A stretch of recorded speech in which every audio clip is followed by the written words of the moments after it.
All right, guys, welcome to episode 44 of the Simply Put podcast. I am your host, Micki Angeles. And I'm here so I won't get fined. My name is Fred Niones, aka Angelo. And guess what? My New England Patriots won the Super Bowl. What? You got a happy? It's Jay. And this is your weekly podcast where we discuss the news that surrounds the world of entertainment that interests us this week. So, in the meantime, in between time, let's get this episode started. All right, guys, so we're just going to start off the week by asking everybody how your Super Bowl weekend was. We got New England Patriots winning 28-24 against the Seattle Seahawks. I won some money picking the over, but I don't give a shit about any of these two teams. Yeah, I actually got a chance to watch Still Alice before the game started yesterday. Fantastic movie. I'm sorry, Rosamund Pike, but Julianne Moore is going to win that Best Female Leading Actress. And Kristen Stewart, way to go. You're definitely your best. And great movie. Check it out in your local theaters over there. And as I said before, you know me, diehard Patriots fan. I was so relieved that they finally won again. So happy. I'm ecstatic. Such a great feeling. I don't know when this thing's going to wear off. Probably when the next football season starts again. Cool. Awesome. And last week also I got a chance to look at the screener for Project Almanac, which hit theaters last January 30th. To me, it was a pretty good movie. Very entertaining movie, I would say. It was one of those movies where I didn't have that much expectations, but it was a great use of found footage and time travel with little blips here and there. It slowed down at certain parts, but you know what? If they just took out the found footage aspect, there's definitely meat and bones in this movie. Go see it. My rating was around a 6.5. But if you don't want to go see that, you can see any of those Oscar-winning shows. See Selma, see Still Alice, Whiplash, Birdman, if you can. Those are my picks for that. Game of Thrones. Oh yeah, you know what? Let's start talking about Game of Thrones. Did you guys, everybody, get the chance to see the Game of Thrones teaser trailer? Actually, it's not really a teaser trailer. It's like an actual full 2 minutes. It's an action trailer. I saw the season 5, right? Season 5. Yep. Yeah, I saw it yesterday. Yeah. Very good. Very good trailer. I haven't watched religiously since season 1 because my favorite character died in that season, Eddard Stark. That's why I stopped watching. But people telling me to get back in. Maybe if I catch up in time, I'll get back in. Oh, you'll definitely catch up in time. But what they're showing, man, is this the season that Daenerys finally gets to the capital?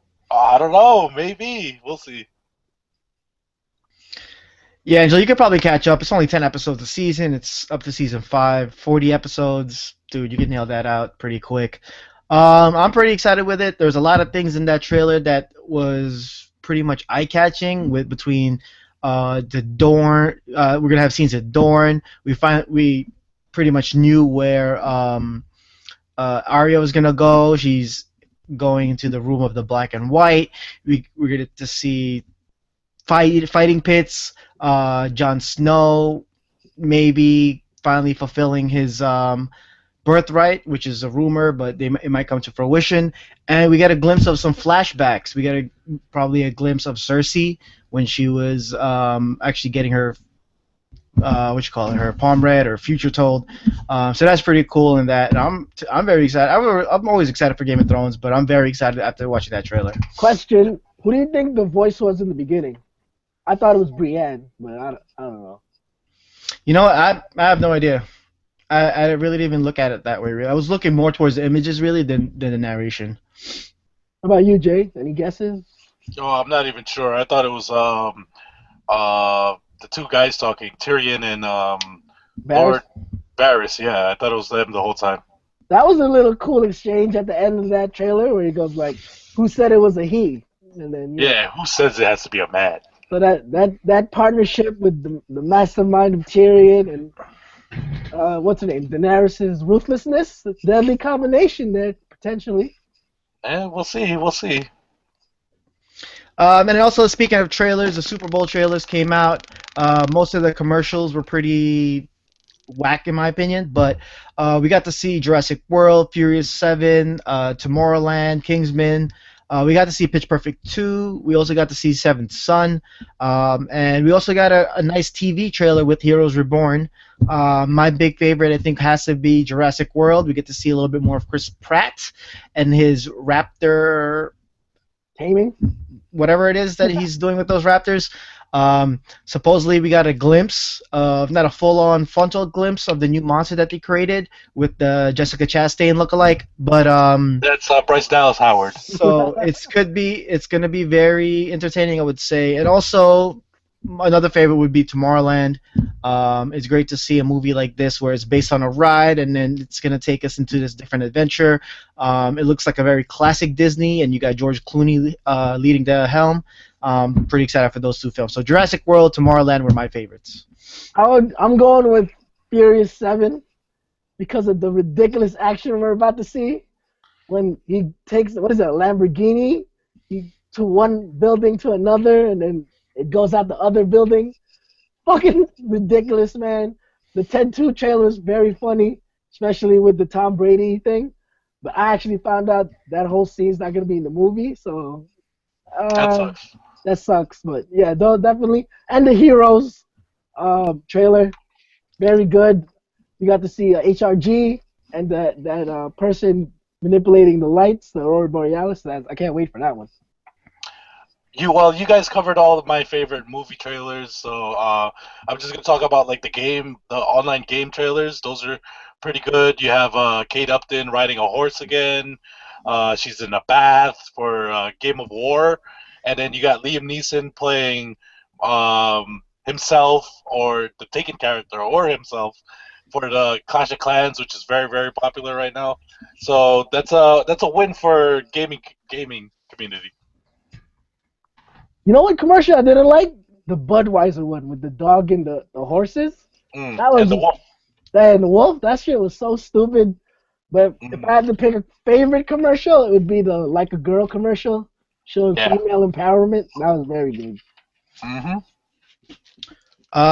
Something I was also excited about was the Pitch Perfect 2 trailer.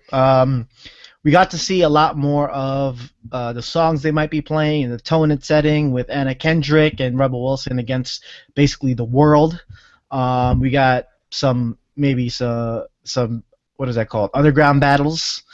And I'm excited for that. I am excited for the Heroes Reborn trailer too, to see where they're going to take this. It's going to be a 10 to 13 episode miniseries. That's what I would like to call it. So I'm excited for the TV series too. Yeah. The absolute worst commercial for me, though, would be the T-Mobile Kim Kardashian commercial. Oh, that's what she was selling? T-Mobile? I don't even know. Well, they paid her. They paid the money for the ad spot. It was a big waste of money. I don't know why they keep throwing money at her. I guess these people love keeping up with the Kardashians. But my favorite trailer out of other than movies and games, Skittles with the arm wrestling battles for the last Lemon Skittle. That was pretty good. I enjoy Skittle commercials a lot. I thought you would go with the Nissan one, honestly. Well, we all know that you were. I already love the Nissan, so I can't throw that in there again too. So. But these people don't know.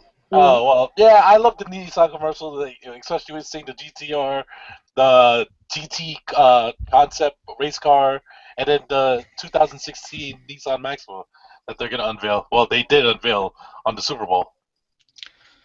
So keeping up with the trailers, we have Deadline reporting that Chris Pratt, who is headlining the Jurassic World movie that's coming out this year, is eyed to play Indiana Jones in upcoming franchise movies.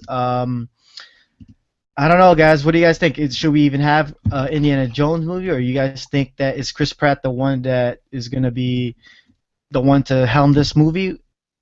I'm a big Chris Pratt fan. Very good actor. But I am against this reboot from happening. There's only one Indiana Jones, and that's Harrison Ford. Stop the reboot.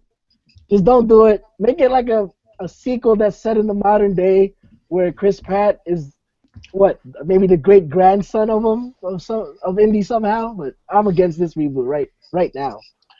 Definitely agree. Love Chris Pratt. I don't see the idea of having to reboot, the need to reboot.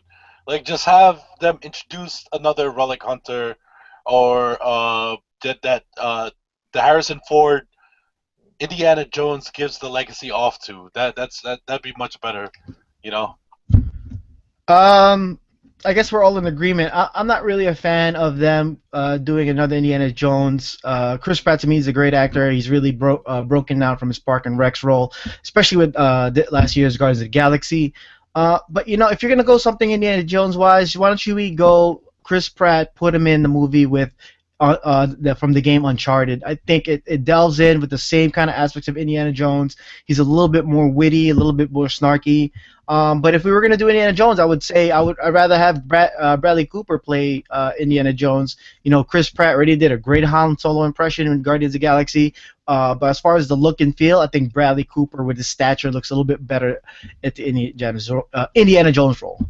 I agree with you, but I don't think they need to reboot this franchise. I think just laid to rest, especially after the fourth one was so bad. Just stop. So wouldn't that be a better answer to that? Because maybe the fourth one is somebody's first Indiana Jones taste, and would you really want that to be their first impression of Indiana Jones? Because let's face it, not every kid's gonna watch those first three. Why would you? If Crystal Skull was your first Indiana Jones, what's making you want to go more towards finding out who Indiana Jones was? So for me, if I have to take the opposite opinion or devil's advocate opinion, you want to say, I think they would have to make the reboot to give us a better take on it and give us the right Indiana Jones for this modern era's classic.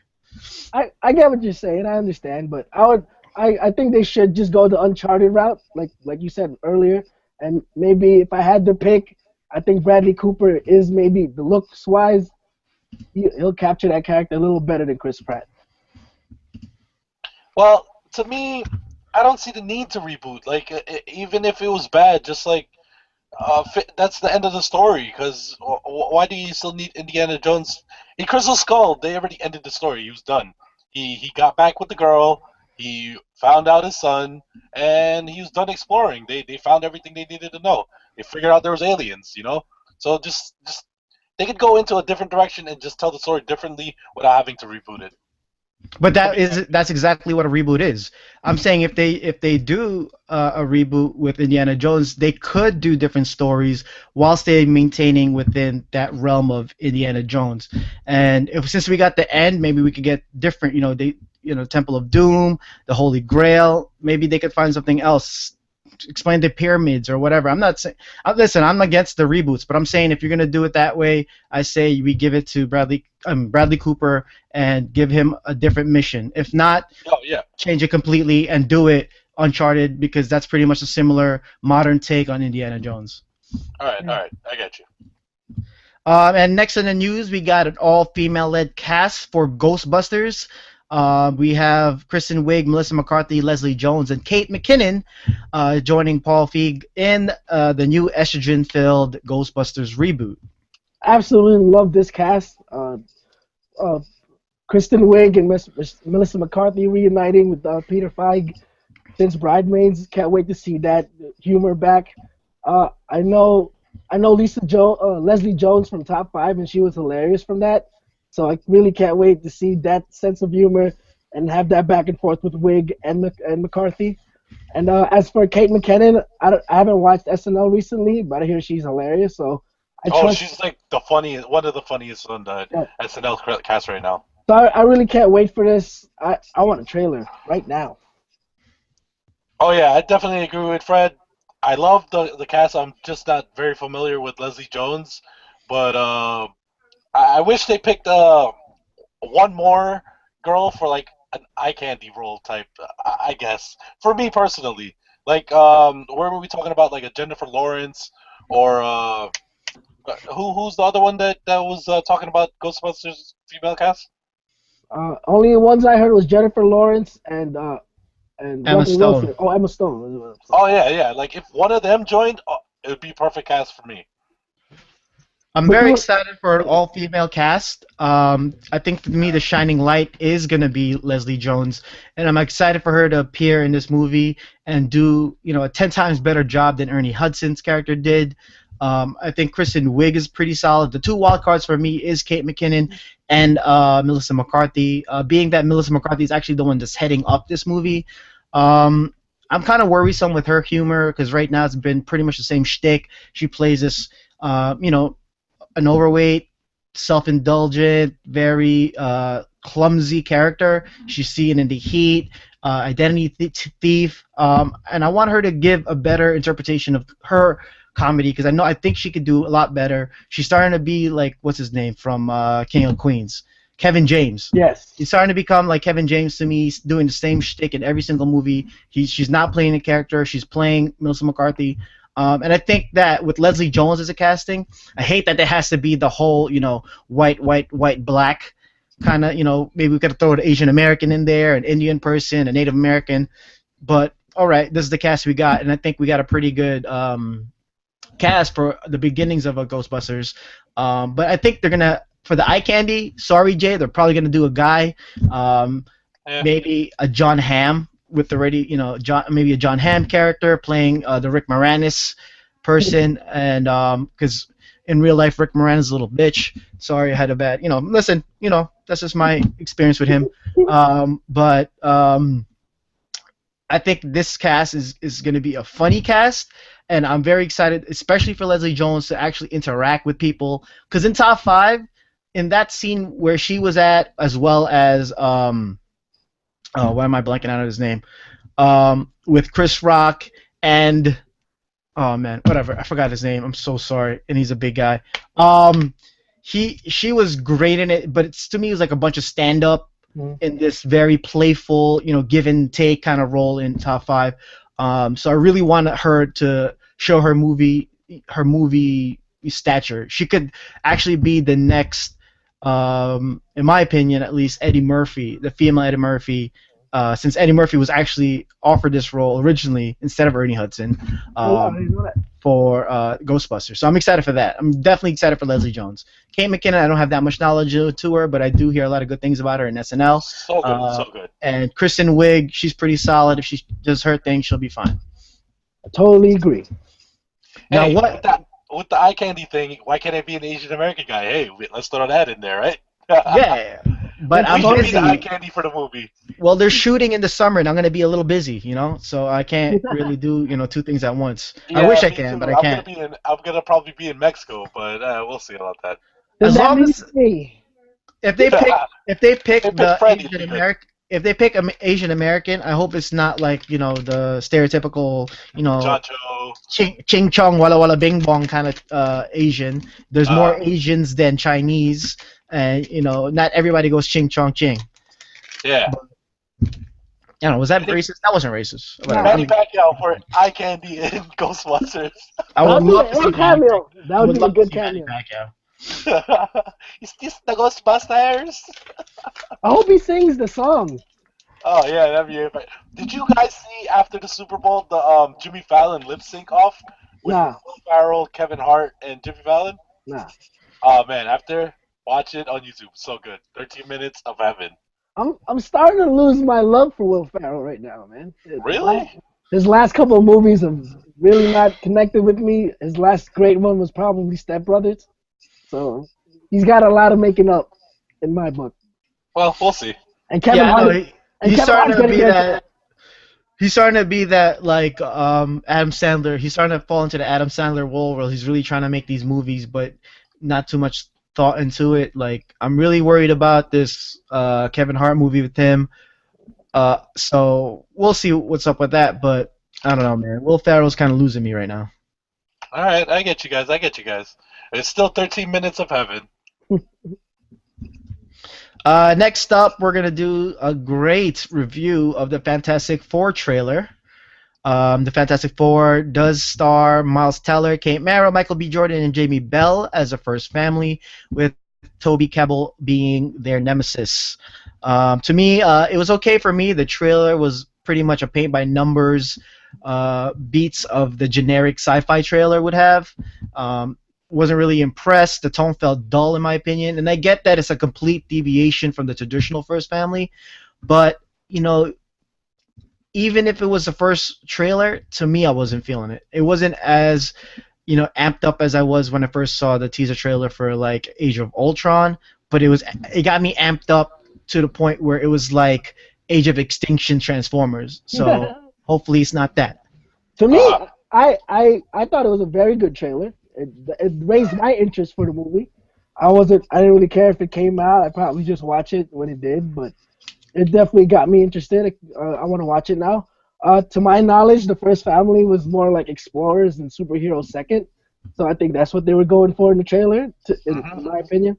I love the look of the Negative Zone and the suits. The Nerdist graphic artist who did the thing for the suits, very well oh done. God.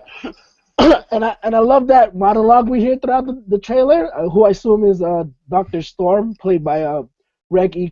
Cathy. So can't wait. Still unsure if it's gonna be good, but the teaser, to me, very good trailer. When I was hearing the monologue, I was like, wait, is that Benedict Cumberbatch? Is Doctor Strange gonna be in this? But I knew it wasn't him. But I agree with you. I love the suits. For knowing a little bit on backstory of Fantastic Four, it kind of gets me a little iffy. Because like you're seeing it, then you're gonna be like, oh, Johnny Storm, Sue Storm, they're not really how are they siblings? And then like talking to a friend, he was saying, oh well, not knowing it, you wouldn't know that they were brother and sister till you have to watch the movie. And I like that they didn't really show too much of their powers. They only showed a glimpse of Human Torch, Thing coming out, and Mr. Fantastic stretching his arm out. They didn't really show Sue Storm, so it gets me excited. Not as much as it should have, but it'll be okay. I don't know. I think if you're coming off a movie or a franchise that really didn't, that really lost a lot of hope from a lot of people, I would have produced a teaser trailer that produced every single power, let people know what they're getting into instead of this Interstellar trailer that they showed. Apparently, Absolutely agree. like Ben Grimm and Invisible Woman are going to be the ones that's going to be having the love interest, which I'm okay with if they do it the right way. But I just don't want this Beauty and the Beast typical generic storyline. And I think Josh Trank has a lot of potential, especially coming off at Chronicle, and now he's going to be doing a Star Wars movie, which he's going to cast Kate Mara in. I'm very scared of the influence that Fox has on this movie, especially because of this trailer. But then again, it is a trailer, and we're just judging that. Maybe it might be good in the second trailer, but I'm getting a lot of hints of Transformers: Age of Extinction, where we know where that ended up in. But the one thing that I did like about the trailer was pretty much Miles Teller, because I really did not like him pre-watching Whiplash. Now I like him, and he looks different in this trailer than the original cast of the Fantastic Four. Well, not the original, but the Tim Story Fantastic Four. I think with that casting and the Tim Story, that was generic. I think the best thing about this movie is the casting and the director. So that's where my fate's gonna lie. It's very inspired. I don't know Toby Kebbell and I don't know Jamie Bell, but with Miles Teller, you got Kate Mara, Michael B. Jordan. I'm excited to see those three at least act together in the scene, and we'll see how the story goes. But for the trailer, I was not impressed. I can't wait to see Toby Kebbell's Doom. He was great as Koba in Rise of the Planet of the Apes, so I can't wait to see what his take on Doctor Doom is. I just hope no electricity powers, like he's like the dark side of the Force and shit like that. He had a suit that's fired energy blasts. That's what I want with the hood. Yeah, like he develops his technology for his powers. And he has like magic too, so that'd be an interesting contrast to the science fiction of this movie. See, I want to see this Fantastic Four. I want to see this Fantastic Four. If you don't know what this Fantastic Four is, you gotta do your research because these guys are hilarious. And that's actually the model of the Thing in the Chris Evans Fantastic Four, right? That's the same sculpture of the Thing. Not really. What I remember. But because the face reminds me of it a lot. Did you guys notice that the Thing was naked? It was not naked. It wasn't naked. It was not naked. People think he's naked. I thought he's naked. I looked at his picture, and he has he has this like loincloth thing. Oh, okay. So he has like a sheet in front of his junk, and a sheet in front of his rock junk. So I don't think he's naked in that one. I think it's So just it was just so dark. It really made it seem like it was Interstellar. You got with Simon Kinberg's recent remarks of how to connect the X-Men to the Fantastic Four. Do you think there's going to be a crossover between these two? I guess it's gonna be in it's a similar tone to Days of Future Past. So they're totally the same, I would say. But I'm in the I don't care camp, where whether they cross over or not, I'd rather just let's see Deadpool, let's see Gambit. I want fun movies. The First Family was a fun comic book. The Ultimates was fun, and I wanted to see a fun superhero movie. I get it's a departure, but it's just not a departure that I really want to see. Let Dark Knight be Dark Knight. Let Fantastic Four be Fantastic Four, and that's in the realm of thought that I'm in. But then again, I'm still gonna pay money to see this movie, so who am I to say anything else? Yeah, I totally agree with you. I'm with you. I'm on the same boat. So hey, get all the fun movies in, and then finally do the big group of Fantastic Four, X-Men, and then Deadpool and Gambit. I'm totally for the ride if they do a crossover movie just like the Avengers. Hey, more Avengers? Why not? I like it. but I don't think I wouldn't want X-Men or Spider-Man to ever come back. Not right now, anyway. See, what I want to see, if we're gonna do a crossover, let's do X-Men, X Factor, X Force. Those are the groups that I would want to see. I want to see the mutants become its own universe, and Fox is pretty much on the right path of where they're going for that universe. Fantastic Four, we're still unsure of, but I want to see like some maybe not so noticeable mutants like Warpath or well, we did see him, but I want to see like the blue and red, primary colors Warpath. I want to see Angel. I want to see Archangel. I want to Multiple Man, Hope. I want them to like go through the whole range of X-Men stories and give us that. Yeah, and no Wolverine. I want no Wolverine till later on down the steps. What about an X-23? I don't know. Maybe throw her in. I just don't want to see Wolverine. I want to see the First Class, like, well, in the comics book, First Class, get some love with we got Alexandra Shipp as Aurora. We got that guy Ty Sheridan as Cyclops, and we have Sophie Turner as Jean Grey. Let's see those three.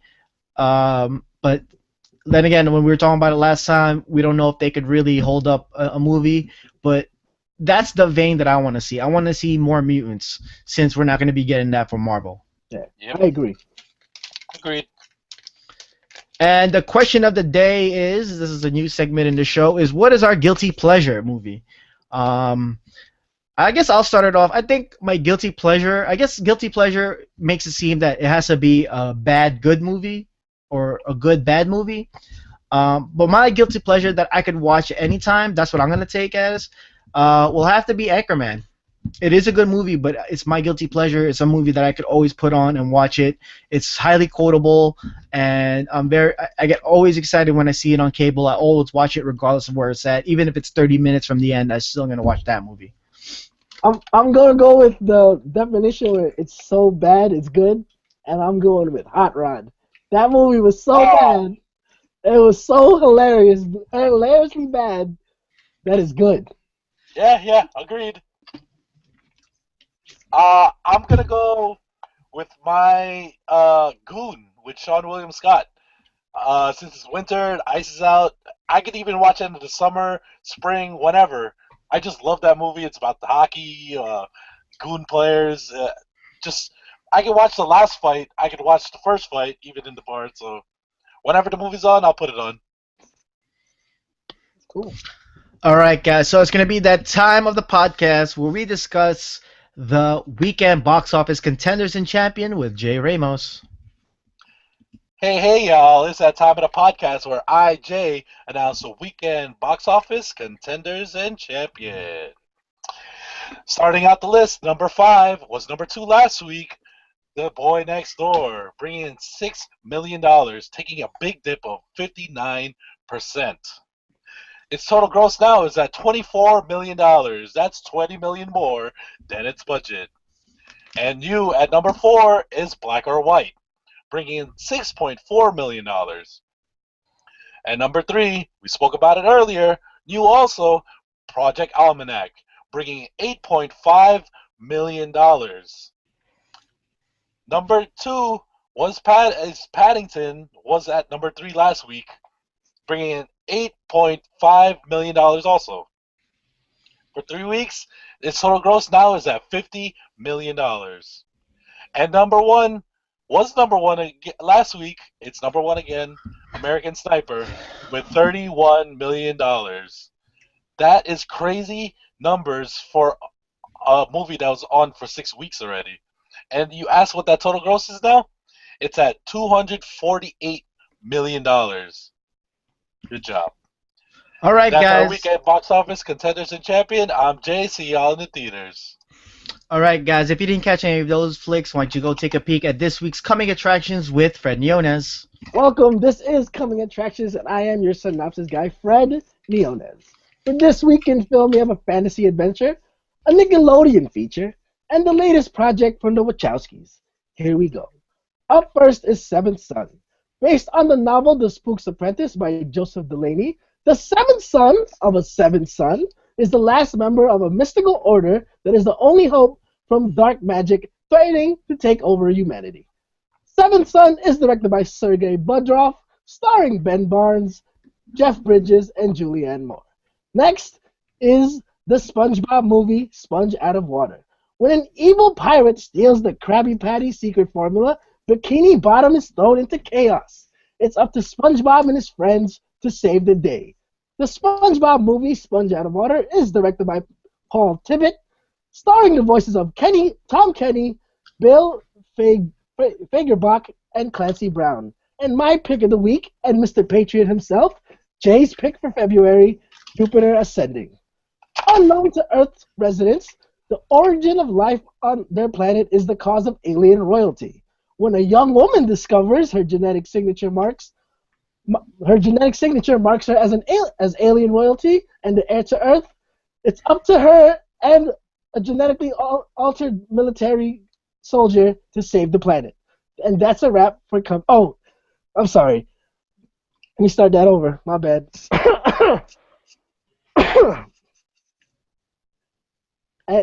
And my pick of the week and Mr. Patriot's pick for February is Jupiter Ascending. Unknown to Earth's residents, the origin of life on their planet is the cause of alien royalty. When a young woman discovers her genetic signature and marks her as alien royalty and the heir to Earth, it's up to her and a genetically altered soldier to save the planet.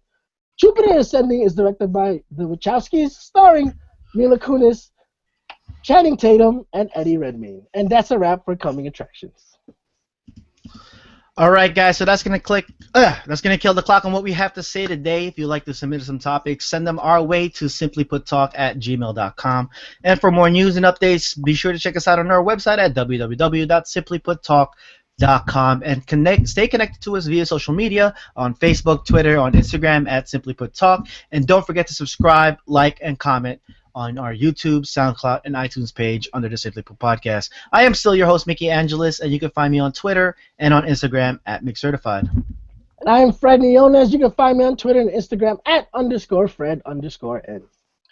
And you could talk to me on Twitter. You could watch that my Hulk mode video on Instagram at It's J-Man with a Z.